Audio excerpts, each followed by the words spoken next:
Hey everyone, welcome to this week's edition of Title Scoop. So this week we're continuing our talks on escrow topics, and we're going to go over the CD and lender instructions pretty briefly because we only have about 5 minutes. So going to see how quickly we can do this. So first things first, if you are working on a CD, you need to read the lender instructions. That's the most critical part, I think, for anyone, is those lender instructions have all the information that you need, but you also need to make sure they're right. So maybe you start to see discrepancies. You actually have to verify some of those fees, and we're going to go over that in a little bit.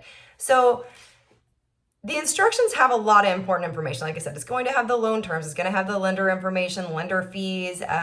It may have pre-closing requirements that are title related. We need to know if we need to do those. Post-closing funding conditions, may have endorsements we need to charge for, and maybe that's not showing, so you need to add that.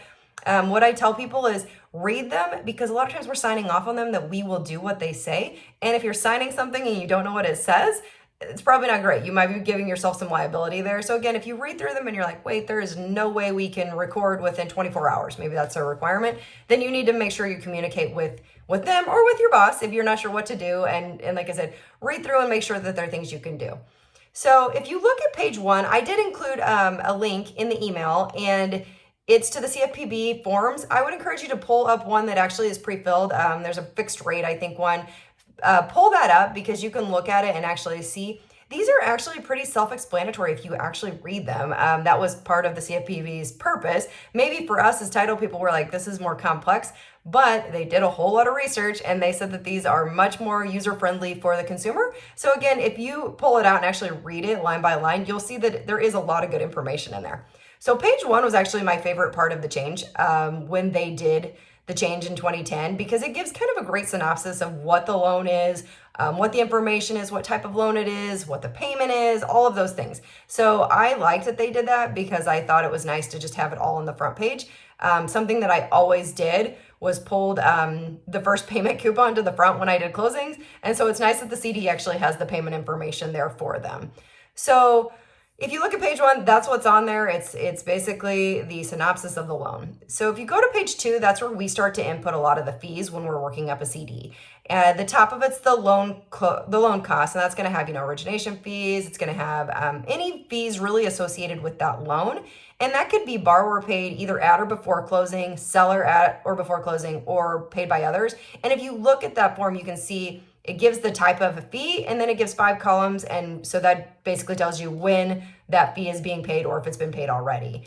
The one thing that's kind of interesting about this page is the fees roll up. And what I mean by that is normally on the old HUD 1, we had all the fees, and then at the bottom it would give a total. All the fees, and then at the bottom it gave a total. In this, the sections roll up. So if you look at that, like section A, origination charges, the totals at the top, and then the numbers that were used to calculate that total are underneath it. So that's just something that's a little bit different.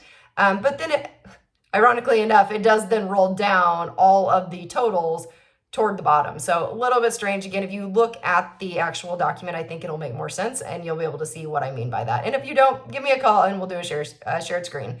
The bottom of page 1 is other costs. And so those are things that you need for closing. Maybe it's homeowner's insurance premium, recordings, transfer taxes, things like that. So HOAs, home warranties, all that stuff that's associated with the closing for the borrower are going to go on the bottom section. The one thing I do tell people, make sure you keep an eye when you're filling this out. Usually you're going to get a copy of the CD that the lender's worked up already. Look at section J because there's a lender credit section. So if there's a lender credit, you want to make sure you put it.